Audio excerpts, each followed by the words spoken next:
Prepare-se para conhecer a profecia mais impressionante dos últimos tempos, a profecia de Apocalipse 17, a visão da grande meretriz.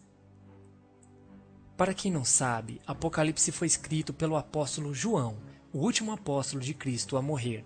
Ele foi levado para uma ilha chamada Patmos, onde Deus o mostrou em visões as coisas que iriam acontecer no futuro. Deus pediu para que ele escrevesse tudo o que visse e enviasse às 7 igrejas da época.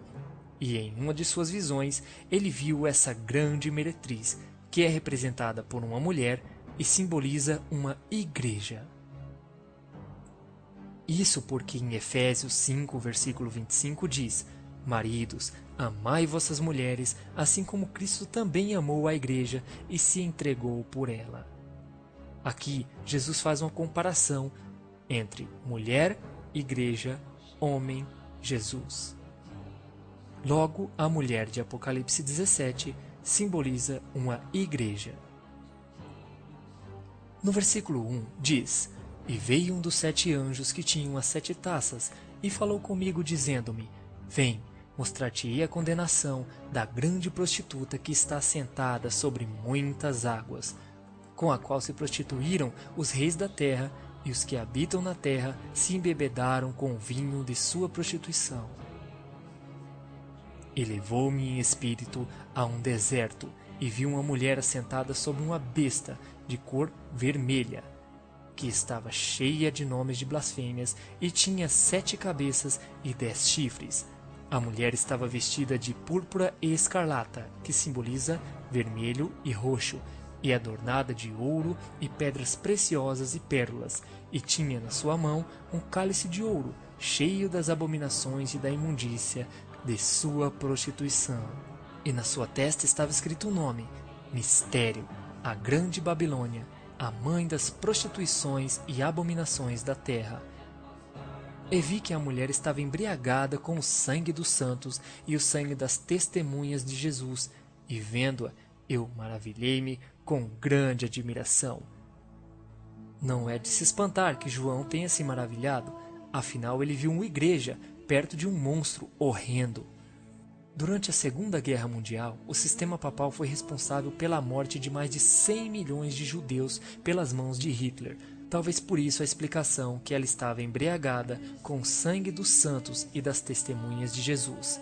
No versículo 7 continua dizendo: E o anjo me disse: Por que te admiras? Eu te direi o mistério da mulher e da besta que é atrás, a qual tem 7 cabeças e 10 chifres.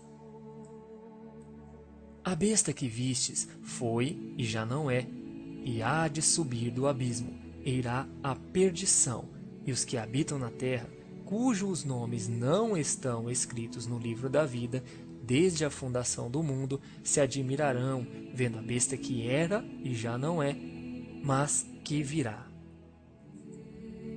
Aqui há sentido que tem sabedoria. As 7 cabeças são 7 montes sobre os quais a mulher está assentada. Mais uma grande semelhança da Igreja Católica com a profecia. Sabendo que a Igreja Católica é a única que se localiza sobre 7 montes no Vaticano.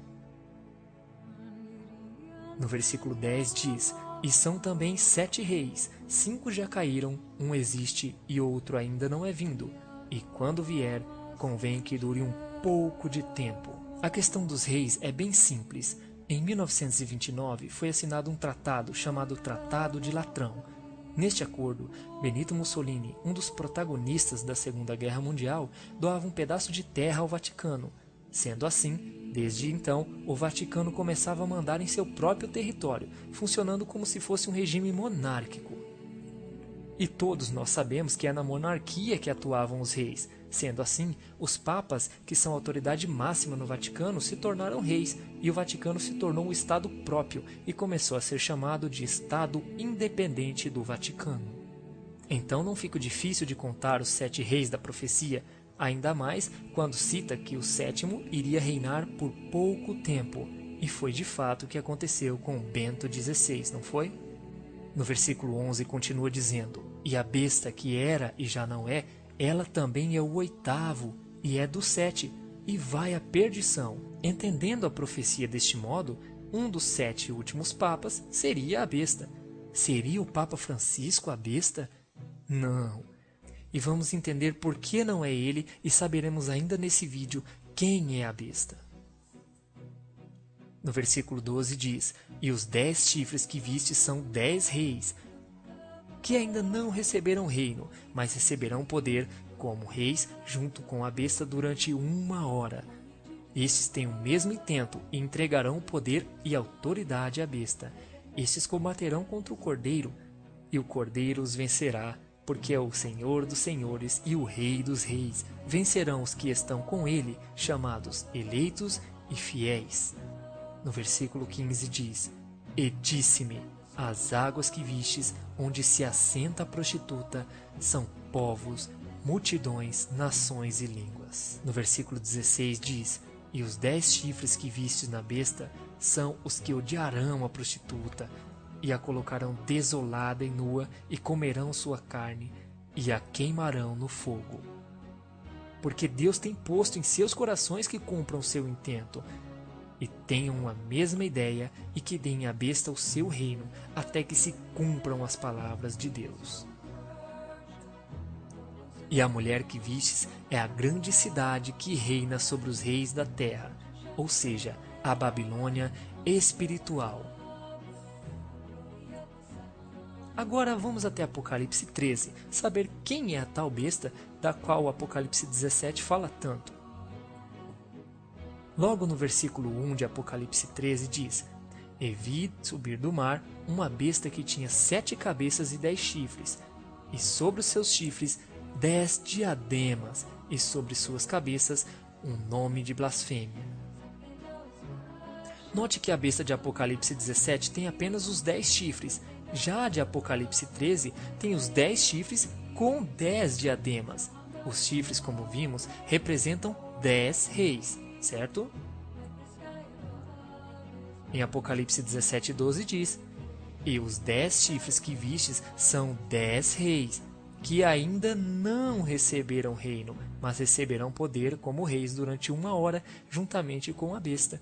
Ou seja, em Apocalipse 13, esses reis já receberam reino, porque estão coroados e estão reinando junto com a besta.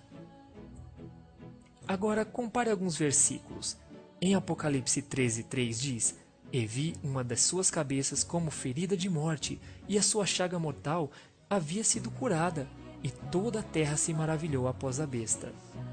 Em Apocalipse 17:8 diz: A besta era e não é, e há de subir do abismo. Ou seja, é algo que era vivo, não é mais e voltará a ser vivo novamente, como ressuscitado, porque sua chaga mortal foi curada. A besta há de subir de um abismo. Fala-se mais de um abismo em Apocalipse 9, na 5ª trombeta. Estude. Logo abaixo vemos em Apocalipse 13, versículo 4, que diz: E adoraram o dragão, que deu à besta o seu poder, e adoraram a besta, dizendo: Quem é semelhante à besta? Quem poderá batalhar contra ela? O dragão simboliza o próprio diabo. Em Apocalipse 12, versículo 9 diz: E foi precipitado o grande dragão, antiga serpente chamada Diabo e Satanás, que engana todo o mundo, e ele foi precipitado na terra, e os seus anjos foram lançados com ele. Ou seja, a besta é um dos papas falecidos que irá voltar à vida através do poder do próprio demônio. Aí você me diz: não pode ser, isso deve ter outra explicação. E eu te digo: temos sim outra prova. Em Apocalipse 13, de 15 a 16, diz: E foi-lhe concedido que desse espírito à imagem da besta, para que também a imagem da besta falasse, e fizesse com que fossem mortos todos os que não a adorassem. E faz com que todos, pequenos e grandes, ricos e pobres, livres e servos, lhe seja posto um sinal na sua mão direita, ou nas suas testas, para que ninguém possa comprar ou vender, senão aquele que tiver o sinal, ou o nome da besta, ou o número de seu nome. Apocalipse 13:17. Ou seja, a besta tem 3 marcas. A primeira é um sinal, a segunda é um nome e a terceira é um número de seu nome. Mas como assim um número de seu nome?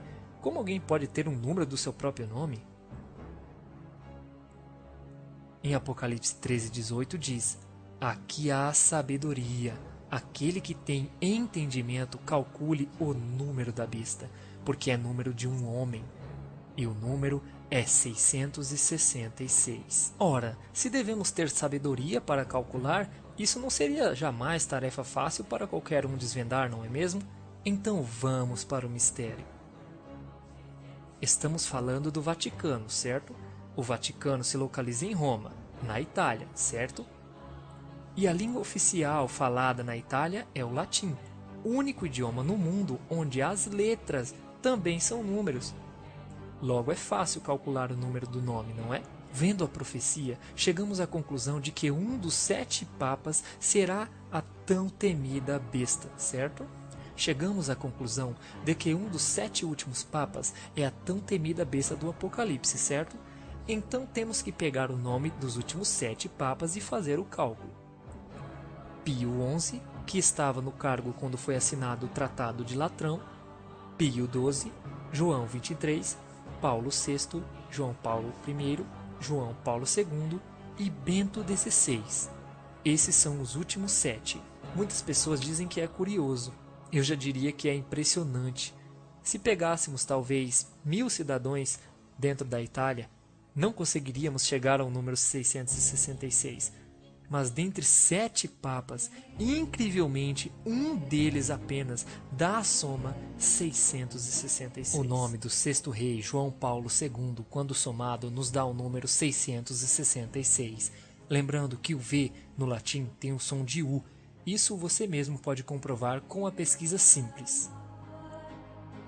A inscrição de uma coroa usada pelo papado também dá a soma 666.